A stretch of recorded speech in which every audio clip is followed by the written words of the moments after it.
Here we go, episode 165 of The Hardline. Michael Merlo, John Michael Masiri here with you. A big-time episode as we get set for football season and break down what's going on in Major League Baseball. JM, both of our teams are making us depressed, and I'm sure our football teams are going to be doing that in about 1 month from now. So we'll talk a little baseball, lots to get to in football. We're going to have a new segment here called Level Up Bold Prediction, where we're going to give bold predictions starting from level 1 up to level 5. They get crazier and crazier, and I can't wait for that. But before we get to everything, how are you?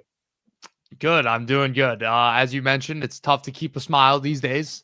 When you watch a New York sports team, it's usually not faring well. I don't know if you got to look at this, but ESPN came out with that fan misery index thing.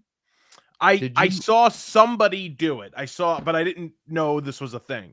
Okay, I didn't know it was a thing either. Should we try it live? I put mine in. Okay. And I didn't include like the Islanders. Like technically I'm supposed to be an Islander fan, but I don't care about hockey. So I just put the Knicks, Jets, and Yankees, and it gave me, I think, a 78 misery scale, which is not very good, but it could be worse. All right, wait. I'm going to do this right now. So if you punch in misery index, it should pop up, right? How do you feel about your teams today? Yeah. So it's going to give you like what you think of your teams, and then what misery index tells you how miserable you actually should be. I'm going to go flailing. I'm pretty sure you're going to get a pretty high misery index score because it asks you the range of years that you've rooted for the teams. Yep. And you're all like 5 to 15 years. Yep. So Giants, Mets. Who do I put for basketball? That's the biggest thing. Who should I put for basketball? I feel like you should just put the Giants and the Mets. Like you don't. All right, I'll put that. Should just I put the Giants and Mets? See what you get. I'm at 76 right now. With both of them in? Just Mets Giants. So you got a 76. So you have a fairly miserable life. Isles 77. Okay, so that didn't help. Add the Knicks 79. It's pretty depressing. I should have put the Lakers. Anyway, okay, that's what was yours? 74? 78. Oh, we're like right there. Surprisingly, the Yankees had like the 20th best misery score, meaning the 20th worst misery score, meaning they were like the 10th. How is that possible? Least miserable team. Like there were 10 that makes sense. No, but there were 10 teams over them. Like I saw some teams over them. I guess it was because of the 5 to 15 year window that there were teams over them. But some teams over them, I was like, really? Like I'm surprised. I thought they were going to be very like, hey, it's the Yankees. Pick your chin up kind of a thing. But they were harsh on us. I gotta look more into the ESPN fan misery index. That'll be cool. Look at you with the baby blue. You like the baby blue? The shirt's a little tight. I'm not gonna lie. I gotta keep the male breasts up here. You look jacked in it. Well, I do look jacked. It's nice. No, it's nice. I just threw a shirt on. I basically have no pants on, by the way. I'm just in like my bottoms in which I would go to sleep in. There it is. And what are those bottoms exactly? Are they short shorts? Are they volleyball? They're short shorts. They're not volleyball shorts. They're not like girl shorts, but they're short shorts. Okay. Like I wouldn't wear these out. So I know you do the job interviews. I know you're seeking. Right. When you do the job interviews. No, I'm fully dressed. No. Yes. I'll put like khaki shorts on. Okay. Like shorts. Yeah, not the pants. Okay. Risky with the shorts. If it's over the phone, of course. Yeah. Okay. Well, I mean, if I'm going to stand, what am I going to raise my leg and they're going to ask me to... Who knows? They might say, Michael, do 5 jumping jacks. This is what we require for our position. Okay. I don't want to talk about that anymore. That's a little scary. We are going to move on, though, and we are going to talk some baseball. We'll start with the Yankees, who had their Little League team come in this week and their punching bag, and they were able to get a couple of wins but couldn't complete the sweep against the Minnesota Twins. JM, the one thing that like stands out over the past couple of weeks here is when Giancarlo Stanton gets hot. He is just, and I've said this for years. He's one of those guys you can't get out. You cannot get this guy out when he is on a heater like this. No, and he's been absolutely on fire. And luckily, they finally smartened up and started playing him in the field last week when Judge came back off the IL. And you knew Judge was going to struggle, right? He always struggles off of the IL. He's done it his entire career. He's always gotten off to slow starts in the season. This year was the first time he didn't do that since his rookie year where he got off to a good start. But he's usually a slow starter. And they were putting Judge in the lineup over Stanton, who was swinging a hot back the last month, basically. So they finally smartened up, put him in the field. And we've heard him say, I don't know if he's directly said it. I think he has, but it's definitely been a narrative over the years that he plays better when he's in the field. I think it helps him stay locked into the game. It makes sense as a competitor to be that way. Well, I remember it was a thing with him trying to stay healthy too. It was like he almost felt like it was better for him to be out there than just DHing. Yeah. I mean, there was one point where you're right. It felt like he was getting hurt more often in the DH role than he was in the field, which is kind of counterintuitive to how you think it should work. But hey, whatever works for them right now. Stanton in right field at Yankee Stadium, it's not a gigantic deal. Yeah, if they're playing a playoff game tomorrow and he's in right field, I'd be a little concerned. But right now, you need his bat in the lineup. This team needs a lot of things still. And taking a bat like Stanton's out when Judge has not been the Judge we know over the past month or so, he's your best hitter now, Stanton. So we need him to carry this offense.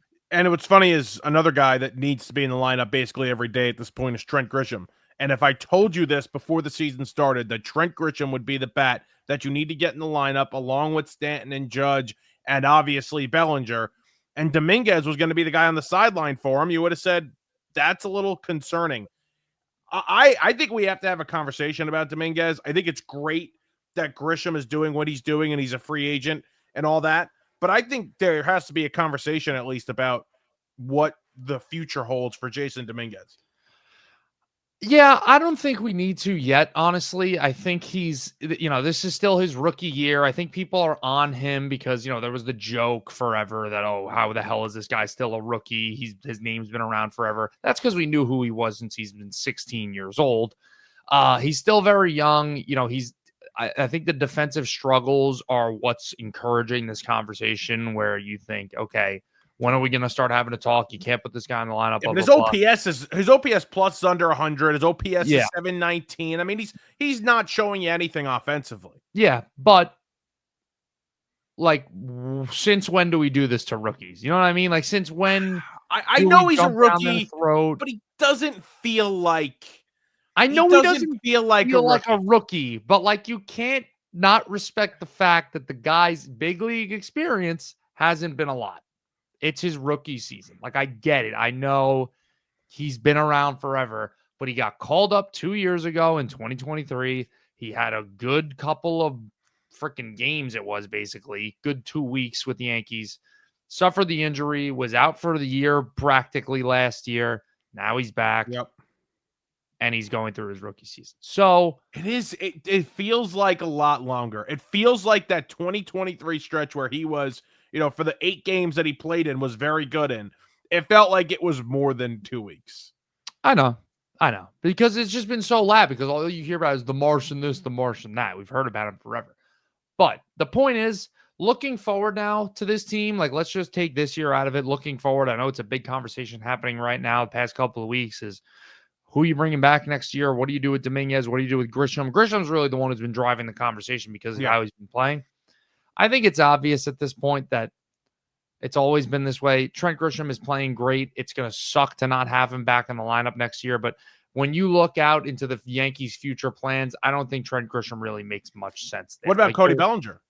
Cody Bellinger does, in my opinion. I think the Yankees are in love with him. I think they've been in love with him for a while. I think he fits very well into what this team is trying to pursue, and that's a left-handed bat with athleticism that can play multiple positions in the field. That's exactly what they want. He's still pretty young. You can play him for multiple years and move him around the outfield, whatever you got to do. And then you look at the other outfield spots. I don't know what their plans are with Judge down the road as he gets into his mid to late 30s. If they want to make him a full-time DH, if they want to try him at first base, what they want to do, I'm not sure. But you got Jones coming up.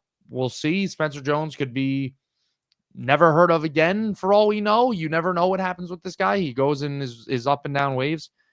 And then Dominguez, but I don't know if Grisham really, if it makes sense to lock up the center field spot for another 2 to 3 years, whatever contract Trent Grisham's going to get. I don't know if that makes much sense.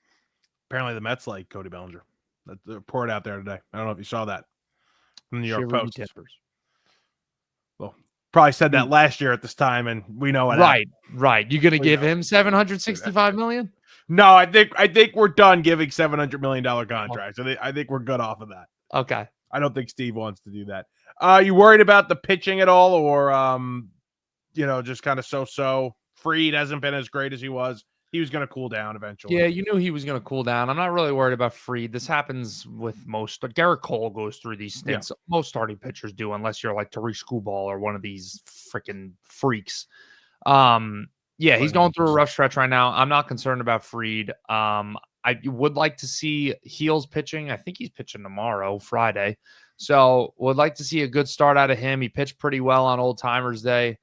And then, Rodon has been pretty just like Rodon all year for what you've been expecting. He's been playing really well. He's finally playing up to that contract this year. And then Schlittler continues to impress me. And Will Warren has honestly been like this team's best pitcher over the past month. So going deep into games. When his stuff is on, man, like he really could be the comp for him in the offseason was this could be the next Michael King for the Yankees. Like a lot of plus stuff, just a disgusting breaking ball. He could be a long reliever. He could be a back end of the rotation. And he's been pretty much playing to that right now on the Mike King trajectory. So if you could get that out of him, it'd be really nice. Michael King, by the way, was out with an elbow injury all year, comes back, and now he's on the IL with a knee injury or a hamstring injury. Something not related to the elbow or the arm. That sucks. Yeah. Your boy Michael King there, the Trent Grisham trade. Yeah, but you were saying about the pitching. I forgot to touch on the bullpen. Yeah, that's definitely where I was going next. Yeah, I mean, Devin Williams is Devin Williams. Like, that's but with what this team did at the trade deadline, you would think that they can survive that. And they should be able to. If you put Devin Williams now into some low leverage situations, and obviously, like, you're not going to always be able to just put him in low leverage situations. You have guys everybody knows, if you're a baseball fan, that even the worst reliever in your bullpen is going to find himself in a high leverage spot at some point. Yeah. But try to keep him out of those high leverage situations as much as possible.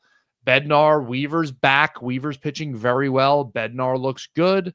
Doval has had a couple good outings. Like, even this De Los Santos is at a very De Los Santos look good. Yeah, he's at a very under the radar good season for them. Yeah. So I'm not too concerned about the pitching staff. I'm just, number one concerns with this team still is fundamentals and just being able to put it together. Like at one point you're like, oh, I'm not worried about the lineup. At one point you're like, I'm not worried about the rotation. I'm not worried about the bullpen, but you're always worried about one of the three at one time, it feels like. So watching this team every night, what's your confidence level they're actually able to put it together? By put it together, do you mean, and I know I not even put it together, but do you mean like make the playoffs or be a World Series contender?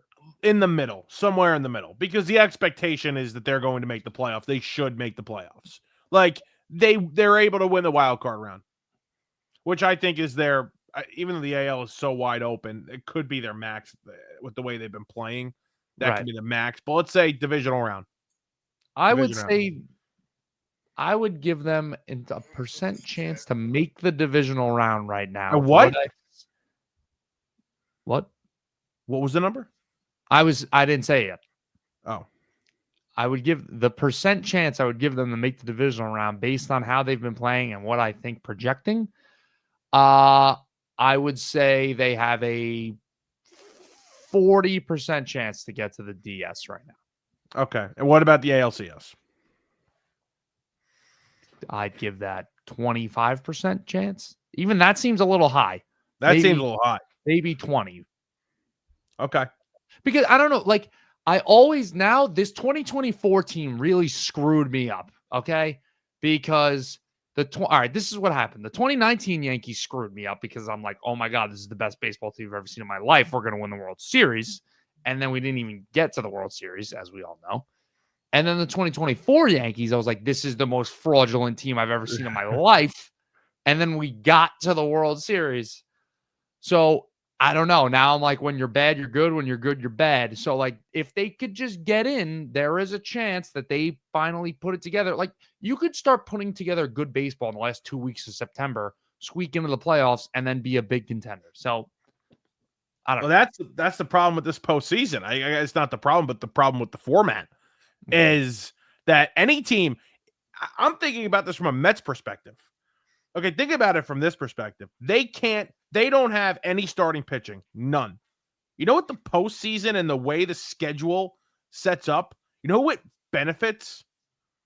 Oh, Teams with no starting pitching and bullpen, because there's day off, day off, day off. You could be super aggressive with your bullpen.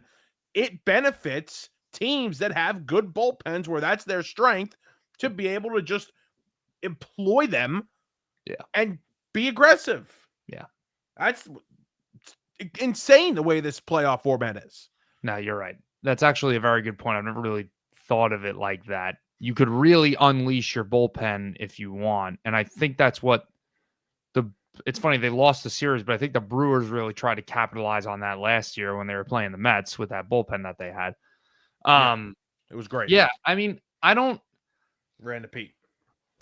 Going back to the one game playoff that was a couple years ago, like, the Mets found themselves in that game one or two times. Once they were in that game. It was 2016. They were in it. It was just the Giants 2016. Yeah. Sorry to bring that up. No, it's fine. That doesn't hurt me. The Yankees found their way in there 3 times, and won 2 of them. No, they found their way in there 4 times. Beat the Twins, A's, lost to the Sox, and lost the Astros. Oh, so they lost the Astros 15. 2-2. That's way too many times. Anyways, wow. The reason I'm bringing this up, when your team is in it, we always would say it's the worst thing ever. You despise it. When your team is not in it, it's great. I personally didn't hate it because I liked, like, the old school baseball fans will probably side with this too. Like, being a wild card team and making the playoffs is basically like a privilege. Like, you really shouldn't even be like in the first place, because that's just the way baseball's worked. I know other sports are different, but now if we're doing, you win your division and you still have to play a wild card round in a best of 3. Like, best of 3 is such a weird format. And think about this season, the team that doesn't win like whatever team is the 3rd seed, the Brewers look like they're running away with the 1 seed in the East, in the Central. So now you're going to have either the Dodgers or Padres and the Phillies. Yeah. In that game, those teams, like last year, you can make an argument the Brewers deserve to be in that wild card round. But neither of these teams are going to deserve to have to play a 3-game series. They're both much better than that. No, and I don't really understand. Like, I don't like the fact that all 3 games are at home. Like, they try to give it an advantage to the team. Like, it is an advantage. Yeah, you're playing home, but I just think you're like slapping together a round. You're like, okay, let's just make it a 3-game set. We'll make it the home team, and we'll just do the 3 versus 6 and the 4 versus the 5. And like, it's fine. But I don't think teams really care when you're a 3 versus a 6 seed to say, oh, we really need that home field advantage for that wild card round, because what's proven over the past couple of years since this has been implemented is it doesn't matter. If anything, I think the road team has won more often. Have the Yankees played in one of these? No. They played in 4 wild card games. No, they played in 2020. But that was different when it was a shortened season. They just said, screw it, 8 teams make the playoffs. They did that against Cleveland. They beat Cleveland. Count that. Yeah, I don't count 2020. But that doesn't count. No, they haven't played in it since this new rule. Because 22, they won the division. 23, they missed the playoffs. 24, they won the division and were a top 2 seed both times. And the Mets played in the first year of it. And I was pumped for it. I was pumped for it.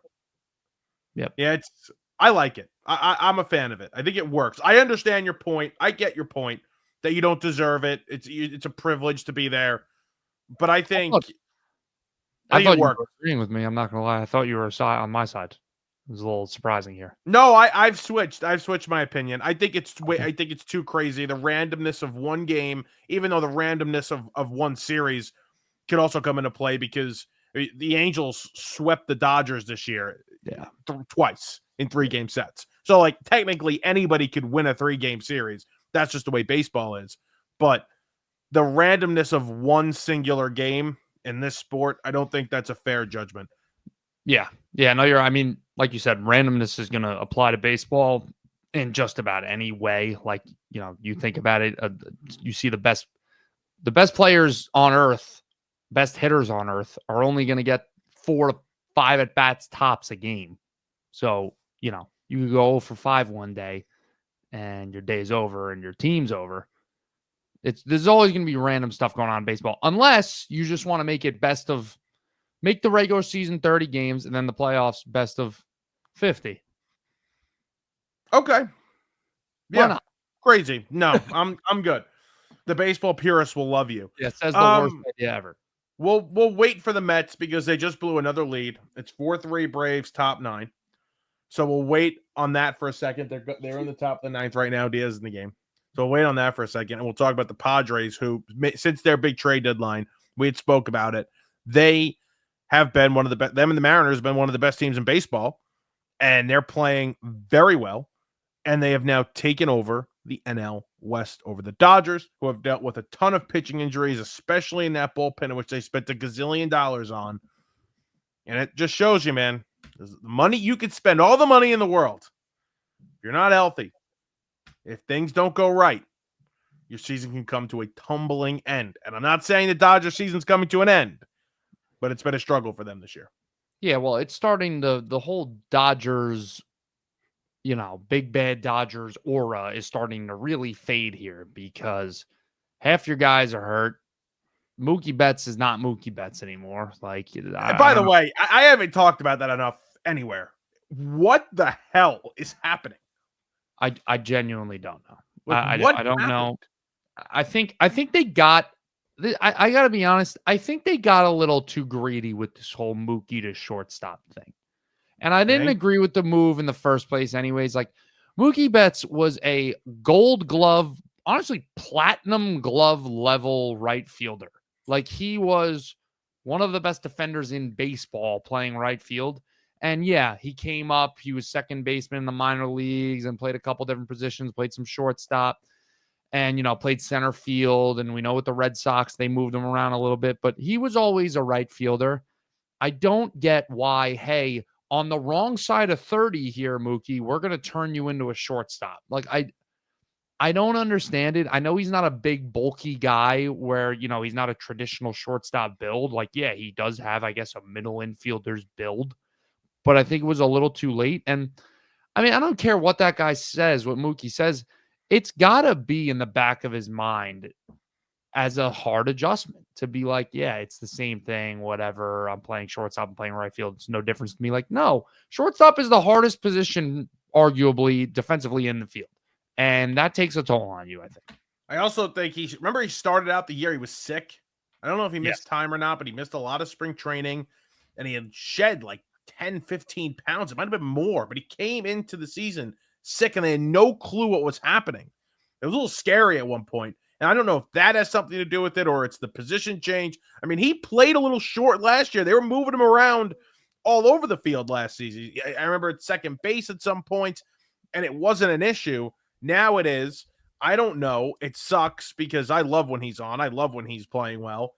And it does. They have a different feel around them right now because they don't feel as dangerous as they could be, as they were, especially last season, because Teoscar's cooled off since the beginning of the year. Obviously, you have Ohtani and Freeman still, and Will Smith's having a great year, but they don't feel as complete. And it's not just because of injury, it's because of him. Yeah, I mean, I just checking the Savant page here. Something that stands out. And I don't know, it doesn't correlate with the food poisoning story, but I do think that does have something to do with it as well. His bat speed hasn't been measured by Savant for more than 3 years, I think it is now. So I don't have too big of a sample size, but this year he's in the 10th percentile in bat speed. at 68.9 miles per hour. Last year, he was in the 13th percentile at 69 miles an hour, so the same exact thing. But in 2023, he's in the 38th percentile at 71.3 miles per hour. So his bat speed's dipped almost 2.5 miles an hour. That comes with age sometimes, unless you're Giancarlo Stanton, who is number one in this like every single year because he's nuts. Right. But that's a concern. Like he's still squaring the ball up. He's actually in the 100th percentile in squared up percentage. Chase rate, strikeout rate. He's always been known for bat on ball guy. Like that's all still pretty good. I think it's just he's having trouble putting hard contact on it, and he's not generating enough bat speed that he used to. It's insane. Because doesn't make sense. It sucks. Like this is what happened with DJ, and like I'm not comparing DJ and Betts. Obviously, DJ LeMahieu is not nearly the all-around hitter that Mookie Betts was in his career. Easy. But like I think when you're a build like that, like when you're Mookie Betts' build, and you're not really a power guy per se in terms of physically, but you can hit for a lot of power because you're just like a great player with great bat speed who lifts the ball. I feel like the fall off probably happens faster, where bat speed saying he's falling off. Yeah. I think we're actually potentially seeing a fall off here with Mookie. That would suck. It really would. I actually really, even when he was a Red Sox, I like tried to hate the guy, but I'm like, not gonna lie, like he was a good dude. I'm like, I can't hate this guy. But your fan base did try and rip his hand off in right field last year. That did happen. We did do that. We did do that. He did try and we don't claim those guys. You don't? No. They went running around town saying they were bleeding Yankee blue. Yeah. Pinstripes. Yeah. Well, everybody says that lives in New York. And if you ask them to name 5 players, they won't have an answer for you. Well, they were morons. If you had to give me right. What? He's falling off. I'm looking at the sprint speed too. 56th percentile 5 years ago. Maybe he's sick. Maybe he's still sick this year. Let's hope he's still sick. Well, not like bad. Right. Like let's hope there's a reason. Positive outcome out of this. Yeah, exactly. We could get something back. Well, we'll move to the Mets in a second because they're about to go 1, 2, 3 in the ninth. If you have to pick a favorite right now in the American League, who would the favorite be? Houston. And Houston. I know that Seattle just is right there, but I'm still not completely sold on Seattle as like this World Series contender. I know they had a big deadline, but I mean, it's been a couple of weeks. I still think Houston, I think they have the most, it's going to sound cliche, but they have a lot of playoff experience. They got a lot of guys on that team that have been around for a while. I think they're going to get a little healthier as the year goes on here. And is Jordan back? Huh? Is Jordan back? I don't believe he's back yet. No. But I believe he should be back. He's going to be back. I didn't know if he was back yet. He's going to be back. No, but I don't believe he's back yet. That rotation, I mean, Hunter Brown and Framber Valdez as your 1-2 in the playoffs, it's pretty good. And the back end of that bullpen is disgusting. Like Abreu and Hader alone is all you need, and they have more. Hader just went on the IL. I think he's going to be fine, though. Yeah. But Hader just went on the IL. But yeah. I'm going to go Seattle. I'll take the other team. I'll play devil's advocate. I like what they did. Fine. I think offensively, they finally have enough. And you know how much I've always loved that pitching staff. Brian Wu has been great. Luis Castillo's been Luis Castillo. George Kirby's back from injury. You got to get a couple of guys going. But is that it? The game. You want to start? You want to start now? They just lost, Mike. It's embarrassing. You know, first of all, you don't have starting pitching. You don't have any starting pitching, right? That's the first thing. So last night, when you're up 6-0 and you have your best starting pitcher on the mound and you can't even finish the fifth inning because you gave up 9 runs. 9 runs in an inning. 6 runs isn't enough. Okay, great. You lose that game. Okay, well, you know what? You blow leads, whatever. No, you don't do that. That was the 3rd straight game in which they blew a lead of 4 runs or more. That has never happened in this pathetic franchise's history. That has never happened, and they somehow did it. And then tonight, you go up 1-0, you go down 2-1, you go tie the game. What happens? You blow the lead. You blow the lead. You're up 2, you're up 3, what was it? 3-2. And you blow the lead. They're pathetic. They're a joke. They have a bunch of losers. Losers on this team. Losers. Guys that just know losing. Mm-hmm. All they know is losing. They don't know winning. Last year was just a flash in the pan. That's what it was. It was a lucky run. Clearly, if I've learned anything about this team, about these men on this team, it is that last season was just a fluke because they're not getting back. They're not going to make the playoffs. The Reds are going to make the playoffs. This team's not making the playoffs. I gotta be honest, and I hate to, like, this is weird. It's like role reversal here. I would still be shocked if they missed the playoffs. I would not be. This team is terrible. And I know, like, they're playing like awful baseball, and it's like both situations are basically mirrors of each other. You guys are taking the cake this week. You're playing worse than us, but like last week, it was a freaking flip situation. I don't know, man. Like the Reds are like, there's no way that the Reds are a better baseball team than the Mets. And like, right now they are. Right now they are. I know. This is my thing with the Mets, though. And like, I said this. I was wrong about some stuff on them, and I was right about some stuff. The lineup, I was never sold top to bottom with the lineup. But the scary part is, it's not necessarily the top to bottom part with the lineup that's the big problem.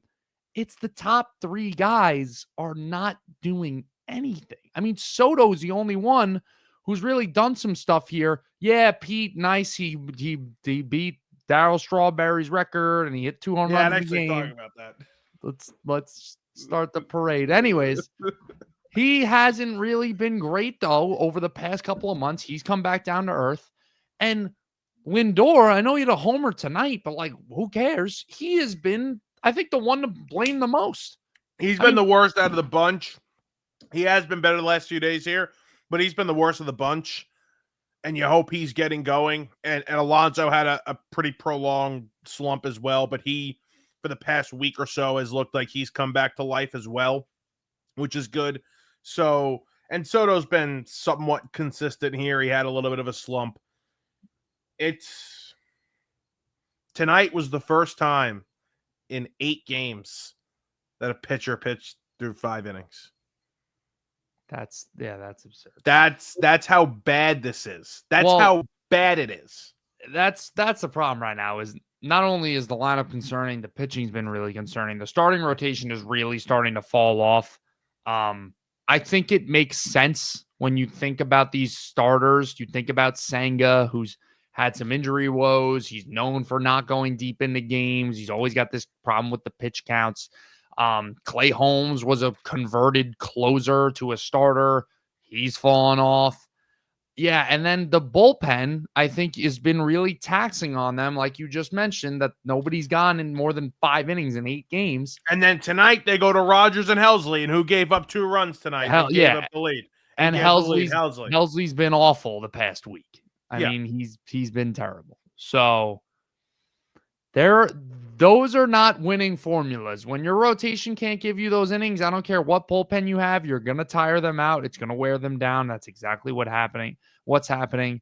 And unfortunately, they're in the worst spot possible right now where you have a lead and there's zero confidence that you can hold on to it. And that's but there's no confidence you can get that lead either.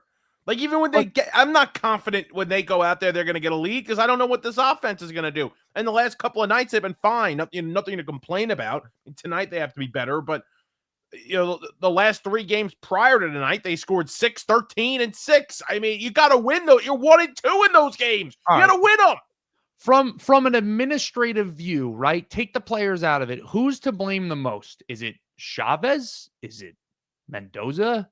Is it Stearns? Is it Cohen? Pick one guy to blame the most for this season. I mean, Stearns put the team together. I mean, Stearns put this team together and believed. And listen, I believe, and people kill Stearns on social media for what he's done with the pitching. And let me just say this, that's not going to happen anymore. Or it's not going to be as much of a spotlight on these guys because they have 3 pitchers coming up on Saturday. McLean, Sproat at some point, and then Tong probably next year. 3 guys that legitimately, project to be top of the line, front line starting pitchers, like legit starting pitching prospects. So Stearns can deploy his game plan with the, low risk starters, for no money and try and convert them and this and that when you actually have frontline guys. They don't have frontline guys right now. But when you do have those pitchers, then you can do it. It's just there's a bigger spotlight on it right now because you slot in Clay as potentially your 3 coming into the year. Yeah, I mean, listen, there's concerns, obviously this year with this team. Looking out into the future, there's nothing where, you guys don't have a lot of guys who are maybe on the wrong side of 30 and you're in this win now window. Like, obviously, your best player is a guy who's 26 years old. But then again, who knows how many years you got left with Lindor. And, I think Nimmo, this is going to have to start being a real big conversation amongst I've had the conversation. I'm sorry, what the guy is giving you right now, he's not having a bad season. Like, he's having a good season. This guy's on an 8-year contract. Like, you are hoping that right now he's still like peaking. Unfortunately, the past 2 years have been a decline from the 2 years before that. Well, remember when they gave that contract? That was the offseason when the Phillies signed Turner. Okay. And it was right after the lockout. And Cohen he didn't want to spend too much. He was going to let Nimmo walk. And then the Phillies went out there and started spending a ton of money, and so did the Dodgers. And he said, well, why am I going to be the only one not spending? And he went out and he signed Nimmo, and he had to lower the AAV on the contract for the luxury tax. Mm-hmm. And that's why Nimmo got 8 years. And that's why Nimmo's back. Nimmo was going to go elsewhere for more AAV. To give him 8 years, they were like, yeah, we're going to take this. Yeah, I mean, 8 years for that guy playing into his mid-30s, late 30s. I mean, that's got to be a concern for this team. But hey, I guess they'll cross that bridge when they get to it. But you hope that you don't get to the bridge for a couple more years. That's the problem. It's bad. It's bad. I'm not worried future. I'm not worried future. They have guys coming up that I'm very excited about. Position players too. This is the thing that Mets fans have dreamed of. And I would say, I know you're very frustrated right now, but just to put some positivity out here, this is what Mets fans have dreamed of, where we're talking about right now with the future of this team. At the end of the day, if Nimmo's not playing well, I don't know if Steve Cohen's going to feel that much. Okay, like he could go out and buy somebody that's going to play better than Brandon Nimmo and maybe eat some of Nimmo's contract and just deal with it. No, he's somebody by the last 2 years of that contract. I wouldn't expect him to be here. He'll be bought out. Yeah. It's terrible right now, though. It is. I never thought this was a World Series or bust team. Even when they had the best record in baseball at one point, I never looked at this team and said it's a failure if they don't win the World Series. I would have liked to gotten back to the NLCS, maybe. That would have been great. I would have called that somewhat of a successful season. But I never said this team needs to win the World Series. You'll get there. Couple of years. Missing the playoffs is a major failure. It is more than a major failure. Yeah. You need to look yourself. I mean, Stearns is not going to lose his job. Mendoza's not going to lose his job. But Chavez would lose his job. People would lose their jobs. Yes. Somebody would lose their jobs. That was a lot of baseball. That's a lot of baseball. We said we're going to keep baseball light. We're going to move on to football here, though, very quickly. James Conner.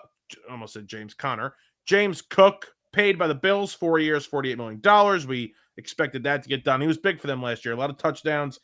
He's big in that offense. They don't really have a true number one. They're scary. Bills are going to be great again. We'll get to that in the bold predictions.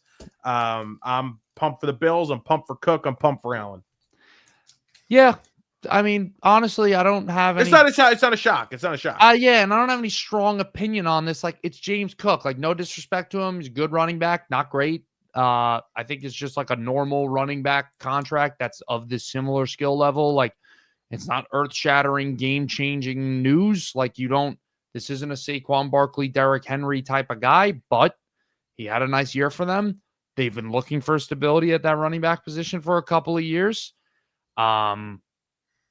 Little fantasy hint here, I think Ray Davis might be more involved than people are going to expect. I love Cook. I love Cook. I He's know one of the the weird. players I wrote down. I love him. Yeah, but Ray Davis, I think, is going to actually get a little bit more of a role than people think. Cook, I think he's kind of going to be a guarantee to be a disappointment in fantasy this year. He had 16 touchdowns last year, and that was after 2 years of being known to not score touchdowns. So I think they're going to meet somewhere in the middle. I don't think he's necessarily going to be a bust. I mean, they just paid him. They committed to at least giving him a pretty big role in the offense. He's still going to be the lead back. But anyways, not to turn this into a fantasy conversation, it's a nice move for the Bills. I'm glad they got it done for their sake. And I wish it went on forever, as many distractions as possible. But it's a good deal. Obviously, the division will be up for grabs at some point, so that would be big. Way too much hype right now. I've seen actually recently. I've over the past couple of days, I have seen people say the Jets are going to be this like annoying team to play that could really like sneak into the playoffs. Like, what are we like? Are we really going to do this again? The one thing I'll say about them is, and they were one of legitimately the worst coach teams in the league the past couple of seasons, and like that's not me being an asshole. That is Aaron Glenn and this coaching staff saying, "I have no clue what went on here for 2 years." I mean, that's what I'm saying that's what I mean when I'm saying this. Yes. So, but they underachieved in big spots, especially last year. That defense was nowhere to be found in big spots.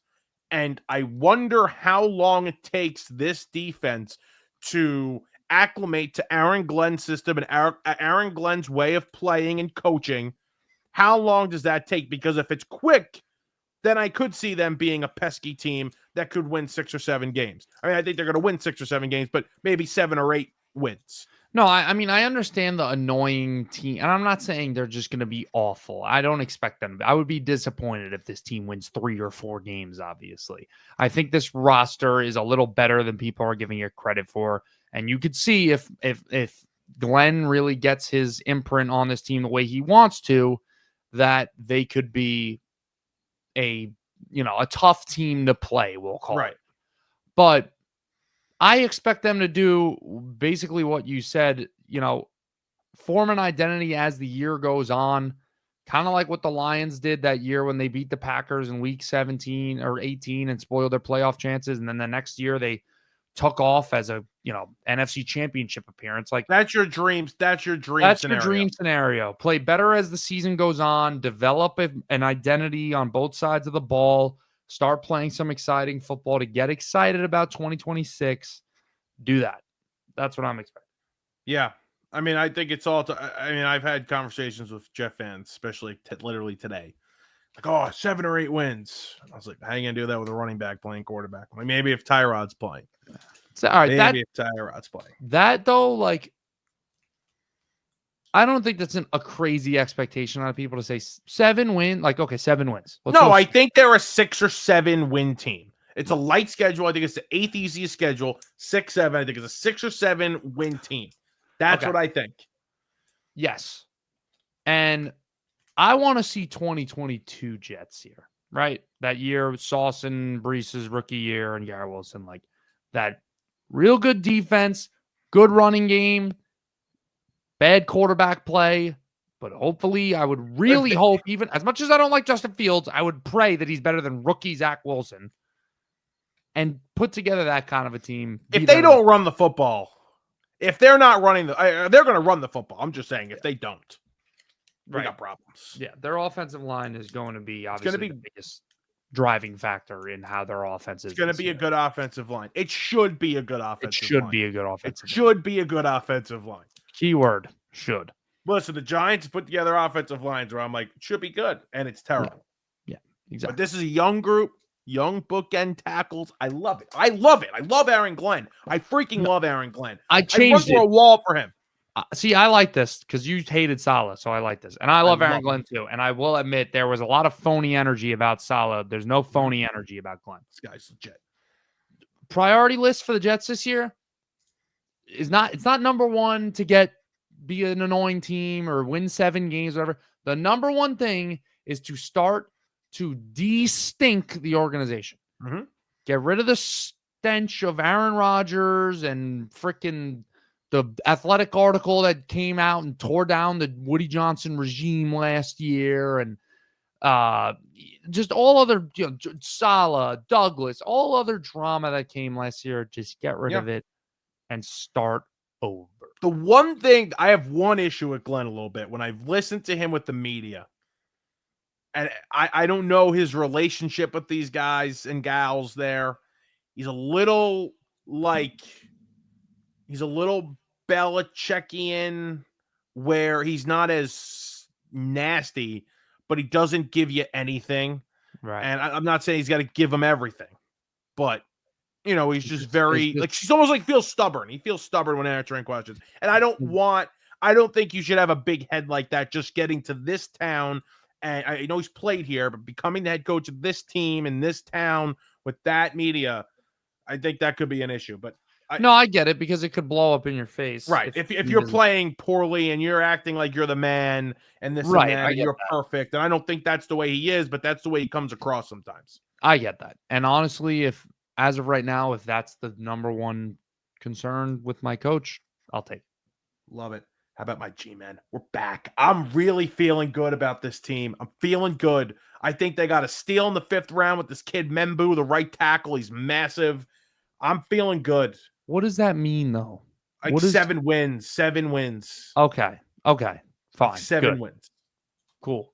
I was, because you keep saying like, G-Man, I'm hyped, I feel good, and I'm like, well, what does that mean? Like, if this team wins 7 games with this schedule, Daboll's getting an extension, Shane's getting an extension, and I don't think that's crazy. I think they're 100,000% back with 7 wins with this schedule, and maybe Dart plays towards the end of the year. I think he will play and looks good. They're back. That's what, draw up a perfect season for the Giants. That's my perfect season. Set like realistic a perfect season, they win the Super Bowl, but perfect season for the Giants realistically. They win around 7 games, like you were saying. They lead, they're in the top 5 in the NFL in sacks. Abdul Carter is a top 3 candidate for Defensive Rookie of the Year. I think he's going to win it, but okay. Yeah. What's his face? Dart plays like the last 4 games of the year after they're eliminated from playoff contention, last 3 games, whatever it may be. Looks pretty solid. And Malik Neighbors is cemented as a top 8 receiver, the top 6 receiver in the league. 6 is good. 6 works. Yeah. That's your perfect season. Yeah. And now you could look into 2026 and say, okay, we got Dart. Pass rush looks great. Abdul Carter is the potential next Myles Garrett-esque pass rusher in the league. Get some secondary help, get some O-line, get another receiver, and then you're competing for a playoff spot. They're not going to need a running back. And then you're competing for a playoff spot in 2026, baby. Come on. Tyrone Tracy will not be and Cam Scatterboo offense. And Cam Scatterboo. They both of them. It's going to work. Tyrone Tracy, I've been saying this, is one of the worst running backs in the NFL. I'm sorry. I know that hurts to hear. That is crazy. The numbers back it up. The guy sucks. So if he rushes for 1,000 yards this year and scores, I don't know, 10 touchdowns, he still sucks? I mean, that's not going to happen. But no. If he does that, no. But it's not going to happen. Give me an over-under on yards right now, Tyrone Tracy, barring injury. 754. I'm going. You would take the under. Yeah. Okay, let's make a $50 bet on that. A $50 bet on that right now. He's not going to be a 3-down back for you guys. You're going to mix in Scatterboo. To start the year, I think Scatterboo's hurt. Yeah, I know he's hurt, but he got that hamstring. And it could linger. But even if Scatterboo's hurt, somebody else will. I don't even know who else they freaking have. Devin Singletary's still there, baby. Singletary will find his way back in the mix. I don't expect. I forgot about Singletary, actually. I'm not expecting 800+ yards from Tyrone Tracy. Okay. You're a Tyrone Tracy hater. I can't wait to see Tracy this year. Him and Scatterboo, baby. It's going to be good. How about Shedeur? What'd you think of Shedeur? I thought he looked pretty good. I'm not. You're not getting excited? No, I mean, I'm not like going to just be like, oh, hater, like Shedeur. Like, I hope he does well. But, I mean, you're facing bland preseason defenses.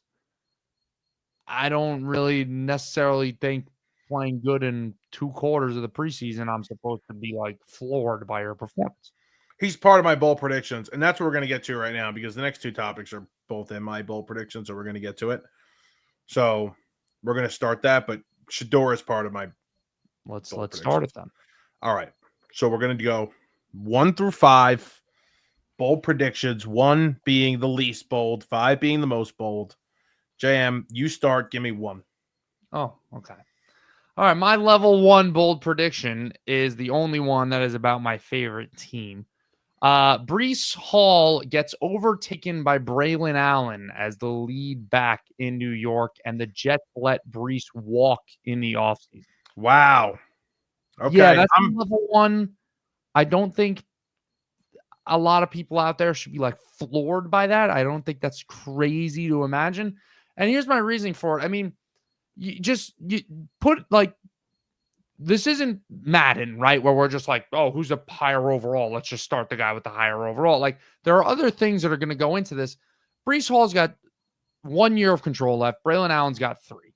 That obviously also comes with a difference in age. Breece Hall had a lot of issues last year. It sucks. Like, I had all the hopes in the world that this guy looked like at one point he was going to be the next, Saquon, Lev Bell, Todd Gurley, whatever, just like top running back in the league. His rookie year, he was incredible. And then, things went south with the injuries. And then last year in a full season under a lot of crap, I get it. But he himself had a lot of problems, stumbling, weird, missing blocks, missing holes, just like fumble problems, weird stuff going on with him. And to me, I think Darren Muji and Aaron Glenn are coming together and saying, hey, we got Braylon Allen, who's built like a physical freak. We're trying to establish this ground and pound kind of style offense. Why wouldn't we give Braylon more than 50% of the work on the ground? Let's spread Breece around the field a little bit. We could use him as a receiver, as some sort of gadget, put him in some slot work, whatever, to make up for some of the problems we have where we don't have wide receivers, really, besides Garrett Wilson. I mean, they got a pretty crappy wide receiver room. And then let him walk in the offseason. They didn't spend the premier draft pick on Breece Hall. Like they don't feel hurt letting him walk. Yeah. So that's my prediction is I think Braylon Allen going forward at the end of the year, towards second half of the year, I think you're going to see, okay, Braylon Allen is the guy, maybe one Braylon Allen, 1A Breece Hall, and then going into 2026, no more Breece Hall. Breece gone. Breece is gone in your mind. All right. My first bold prediction is even with the injury issues, even with the 49ers' easy schedule, the Rams will still win the NFC West. They were my Super Bowl pick for the longest time. I am officially backtracking on that. I'm very worried about Stafford's injury, but I still think they're the best team in this division. I still think their defense is going to be tops in the division. I still love that receiving core. I love everything about this team. I love the fact they're going to be able to run the hell out of the football with Kyron Williams and Corum over there. I'm excited for this team. The injury scares me, but I still think they win the division. They'll be 1 game better than the Niners. I was going to ask you about that. You see this whole rejuvenation tent with Stafford? Yeah, it's not good over there. It's not good. I'm out. I cashed out a Super Bowl bet on them already. Wow. Yeah, I mean, I'm fully out. I still do like the Rams, but obviously if Stafford goes down, big problems. Jimmy G. Yes, Jimmy G. Give me 2. Level 2. The Dolphins have a severely underwhelming season and cut ties with Tyreek Hill and other impact veteran players. I think that this Dolphins team is due for a lot of issues this year. I am not expecting them to make the playoffs. They've had problems last year, 2023, sorry. They looked really good, Super Bowl contenders at one point, and then they had collapsed at the end of the year. There was drama last year with Tyreek Hill saying he doesn't want to be there. And one thing that really concerns me, right? We know that this team is a little bit on the older side at some position groups, and they had the Ramsey trade for Minka and some weird stuff go on. But that dynamic Dolphins offense that we saw 2 years ago that made this team so good. Last year, cover 2 was thrown at this team like way more than any other team saw. And I think NFL defenses has figured them out because they were the worst in the NFL in cover 2. And when you against cover 2, and when you think about the Dolphins and think about all the speed, Waddle hasn't done anything now for like 2 years. Waddle and Tyreek Hill, and you think about Tua throwing the deep balls to them. They threw the deep ball 5.5% of the time last year. It was last in the NFL.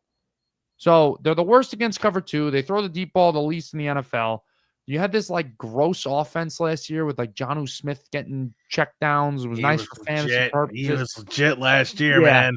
Devon Achane was nice for fantasy purposes, but I don't buy this defense that much.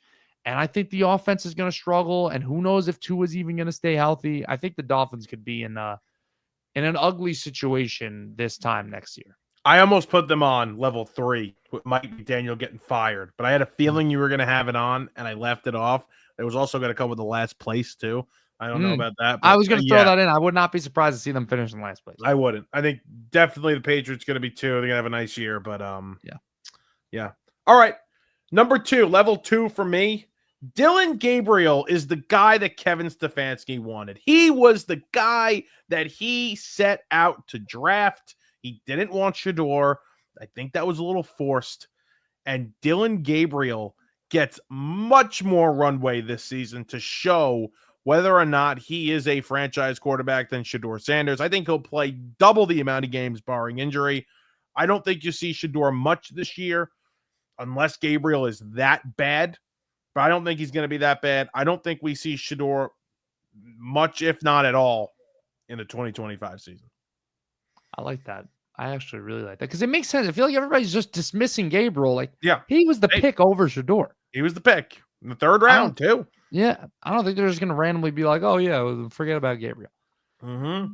All right. Level 3. And I feel like this gets talked about like every offseason, but I'm doing it again.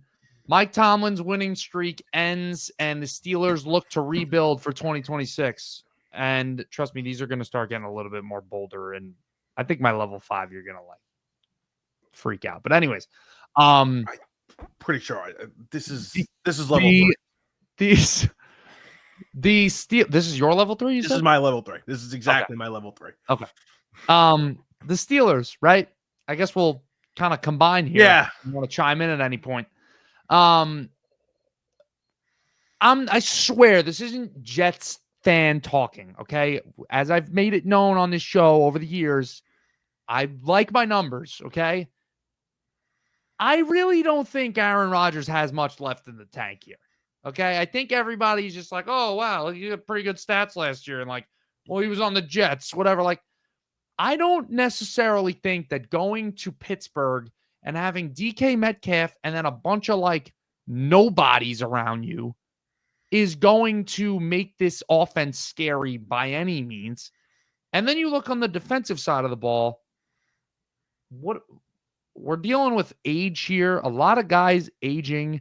TJ Watt, I think they low-key are like, we maybe should have got rid of him before this year, but let's hope he plays well, and then we could get rid of him next year. That's why I'm kind of saying this rebuild in 2026 is coming.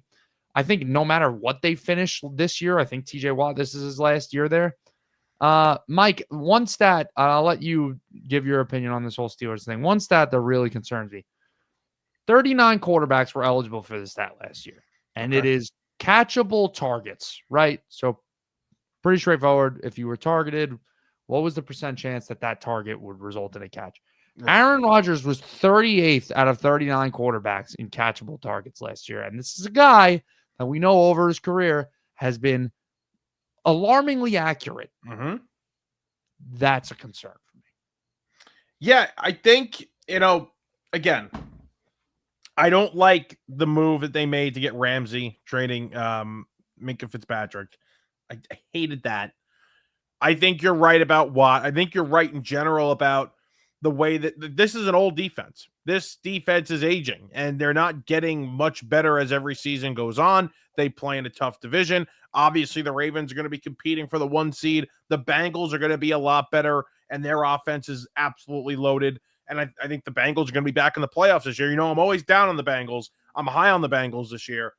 I just think that this team is heading in the wrong direction. And also, like the Arthur Smith, Aaron Rodgers fit. Like, how is Yeah. that going to work? People How? thought, I mean, Yeah. it's not New York. You know, it's not going to blow up like that, but it's still a big time team and a big time city. I think that's going to blow up in their face. I don't think that relationship, Smith and Rodgers, is going to go well either. Well, I think the two guys who have been made fun of the most over the years for play calling has been Nathaniel Hackett and Arthur Smith. Yeah. And they so happen to be Aaron Rodgers' offensive coordinator. And Aaron Rodgers, Arthur Smith, you know, big run game, run scheme kind of guy. And what kind of running game is this team going to have? The offensive line isn't that much better this year either. And I'll throw this into my bold prediction. I think Steelers fans are going to be disappointed when they see the difference from George Pickens to DK Metcalf. I don't think it's going to be as big of a difference as they expect. I don't know. Just Pickens was such an inconsistent player. Yeah, that's the only thing. He was but very DK, inconsistent. You're not getting AJ Brown out of DK. Like No.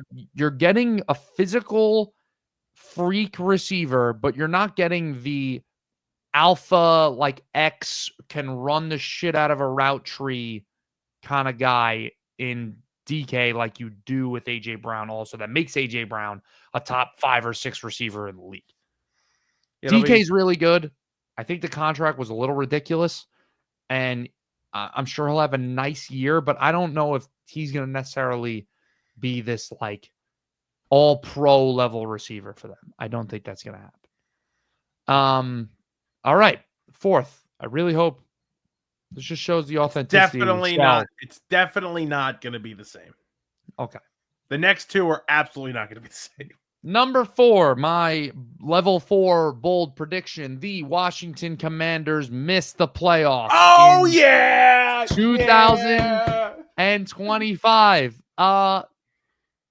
What was my big prediction last year? I said the Texans were going to make the playoffs. This is kind of a similar scenario for me. Sophomore quarterback, sophomore slump coming. Some like fantasy football style moves in the offseason, bringing Debo over. Okay, nice, whatever. That's like Stephon Diggs. I don't think it really moves the needle too much. And Mike, like this Terry McLaurin thing is this huge, dark, stormy cloud over this organization right now. Because I think if they were to just run it back with the roster they have right now, with Terry included, I'm still concerned of what this team, who had an expected win total of 10 last year, went 2 over that in terms of point differential, and had one of the easiest schedules in the NFL last year.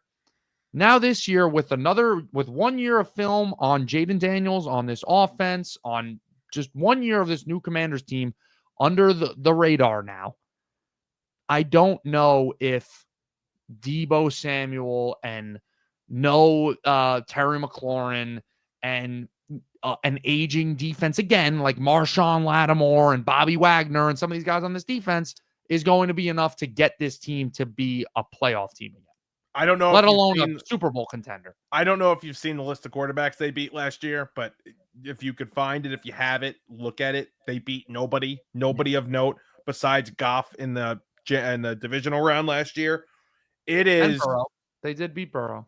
They beat Burrow. And that was it. And then there was one more. There was one more. Discredit their year. Like, they had a great season. They did, but they didn't improve this team enough. They didn't take the next steps.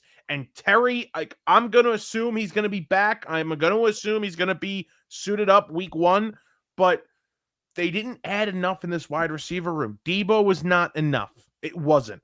And we talk about the defense. You mentioned Bobby Wagner. They traded for Lattimore. He didn't really do much for them last year. Wagner was great. You think that's going to happen again? I mean, I don't love that defense. And Dan Quinn, I like Dan Quinn, but I'm not 100% confident that he's going to be able to continue to push them in the right direction with a tougher schedule and I think a lesser roster. Yeah. I'm not a fan. I really am not a fan of this offseason. I think they messed up big time. And this isn't mine. I didn't put this on, but yeah, I agree with but you. I see you agree, and I think there's a lot of just like more like red flags that we're ignoring. Yeah. Just because it's like Jaden Daniels was so good last year and they made the NFC Championship game. Like, we know the NFL is not a year-to-year league. Holy crap, if we've ever learned anything watching football and talking football, things do not carry over year to year. Nope. My level 4. It might not seem like, oh, this is level 4, but when I get to where I'm going, it will. This team has apparently looked unbelievable in camp. You can get a closer look at them on HBO on Tuesday nights. This team is the Buffalo Bills. They will not only be the number 1 seed, they will have the best record in the entire sport. They will have home field advantage throughout the postseason. I'm talking 14, 15 wins for this team, and they will finally beat the Kansas City Chiefs in the AFC Championship game. This may just sound like, an insane person talking. The definition of insanity is doing the same thing over and over and thinking there's going to be a different outcome. Yes, I understand that, but this is finally the year. The Chiefs are going to be down this year. I didn't put Chargers over them in the division because I think that's going to happen, but I'm not upset there yet. This happens. They're the 1 seed. They finally do it. Okay, I like it. And I almost put the Chiefs on here too to say that they were going to have the a playoffs. I said that they were going to have a bottom 12 offense in football this year. Wow. That was going to be my prediction because they had the 15th and the 16th for like the last 2 years or something like that. So they've already been middle of the pack. Their defense has been what's been carrying them. And Kelsey's done, in my opinion. I don't care how motivated he was this offseason. I saw enough last year to know he's done. And you watched the podcast yet? I did not know. Sorry. I'm like halfway through. I didn't tune in. You got to grip, Mike. Yeah. All right. Anyways, I like the Bills prediction. I gotta start drilling down who I think I'm gonna pick to the Super Bowl. It's the same thing in the AFC every year. I feel like I pick the freaking Ravens every year, and they let me down. But we'll see. Maybe I'll be insane too and pick the Ravens. Okay, level 5. Compared to the first 4 levels, it should really be level 15.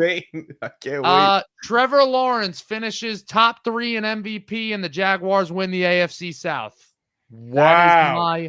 And I also had this as Trevor Lawrence wins the MVP, but then I was like, all right, I think that's a little much. Top 3 in MVP, Jaguars win the AFC South. Ours is like kind of very similar. I'm doubling down. Okay. This is 2 years in a row for you. I'm doubling down on the Jags. I bet them last year to win the division. Jagging off. They let me down. I still believe in this team. Listen, there's a lot of good things going on in Jacksonville right now, okay? Take a look at that defense. Could be pretty solid. I'm going to say it again. I said the same thing last year. Travon Walker, I think, just gets dismissed because he was overshadowed by Aiden Hutchinson. Everybody made fun of him being the number 1 pick. He's a pretty damn good football player, and I think he's going to be really big for them again this year. He was big for them last year. He had double-digit sacks. Travis Hunter and Brian Thomas Jr. are going to do wonderful things for Trevor Lawrence. And Liam Cohen, who came over and said, thanks, Dave Canales, for getting Baker Mayfield right. I'm going to take him even another level up this year. Is going to do great things for Trevor Lawrence. And I think Trevor's going to finally, what have we learned over the past couple of years is that you really can't give up on a quarterback after their first couple of years, after their first 6 years, 8 years, whatever it may be, because at any point, their true potential could come through and they could play ball. And I think that's what's going to go on with Trevor Lawrence. We saw it in his second year in the NFL, where he could be an elite status quarterback. I think that's going to come back this year. The offensive line looks pretty solid. The receivers are great. The running backs and tight ends are all right. And I think Trevor's due for a big year. You convinced me on them last year. You turned around my entire AFC South last year, like a week before the year started, because you were so convincing about the Jags. And I was like, all right. He sounds excited. I'm gonna jump on the bandwagon. I don't think I could do it again this year. That's fine. Listen, I was half right, at least, about the AFC South. Like I said, the Texans Yeah, weren't going to be you good. weren't on the And Texans. it was unfortunate. The Texans were lucky that everybody else in their division sucked. So, like, by default, they won the division. But And I also like Cohen. I think Cohen is a good hire for Trevor. I yeah. do like that. Mm-hmm. All right, JM. I can't wait for you to hear this one. Level 5. Baker Mayfield is a top 3 MVP finalist, and the Tampa Bay Buccaneers are in the NFC Championship game. I'm a fan. I'm locked in. It's an easy division. You know they're going to lock that up. Can they get a 2 seed? Can they get it? Could they potentially compete for that 1 seed? I'm all in on Baker. The amount of weapons this guy has is unbelievable. They get Wirfs back within the first month or two. They'll be fine. Get it with the offensive line. Weapon after weapon after weapon over there.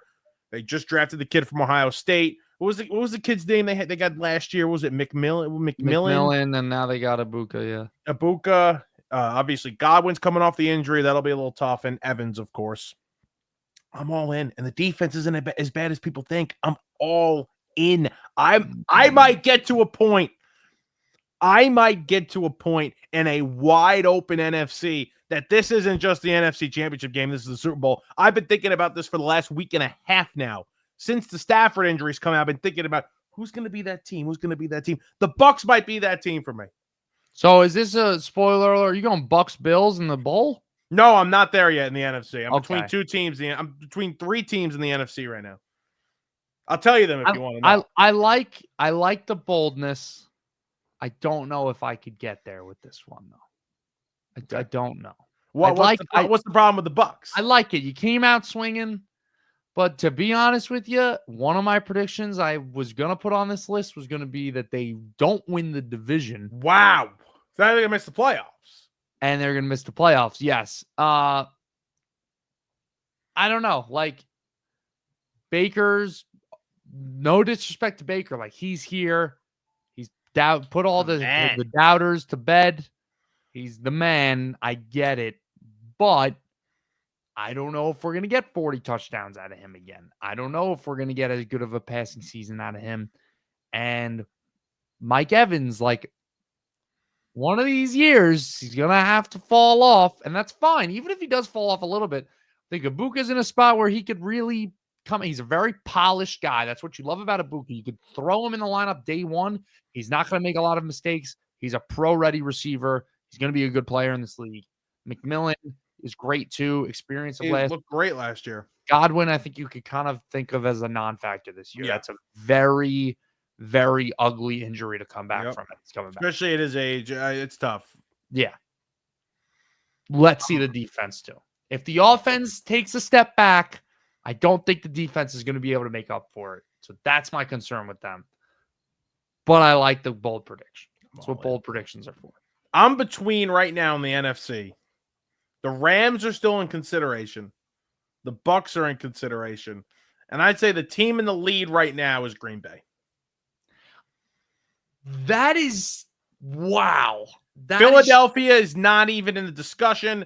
Detroit is 1,000% not even in the discussion. Can we for me take away the stupid trends of the Super Bowl hangover or whatever? Like, are you big really time looking at you're looking at their roster and you're like, they're out of it. Yeah, I'm just dismissing the defending. I'm not picking them to go back to the Super Bowl. That's what I mean. They're going to win the division. The schedule's brutal. They're going to win like 10 or 11 games. You just said you just dismissed them as one of those 3 teams that can go to the Super Bowl. In my mind, in my prediction, little mind world here, yeah, they're not in the discussion.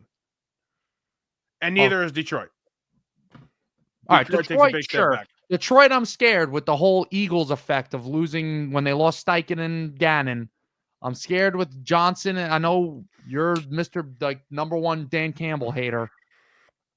Johnson and Glenn gone could be a big concern for them. Oh, it's going to be a huge problem. Yeah, you think Campbell can handle that? Okay. Yeah, and the Eagles, Moore being gone, we'll see. I don't know if it's going to be that big of a deal, but they still have Fangio, which is huge. Yeah, I'm not worried about that. I'm not too worried about that. Worried about the Lions, though. And Green Bay, the only thing is that wide receiver core. I can't stand the receiving core. I can't stand it. I was gonna say, I Maybe don't. So it's the defense that really gets you going there. I like the defense. They're gonna run the football. I like Love. I think he has a much better year. I'm worried about those receivers. I don't like. There's no one, and there's really no prominent two. There's a bunch of No. threes running around. Yeah, yeah. Like Golden should really be that one, and I think And he looks he's like going to. he looks good in camp. I hate that he's wearing number 22. He's got to change that. I It know looks it's a terrible look. disgusting. Yeah. He might. I actually don't even think I could process him as a potential even 2 if he's wearing that number.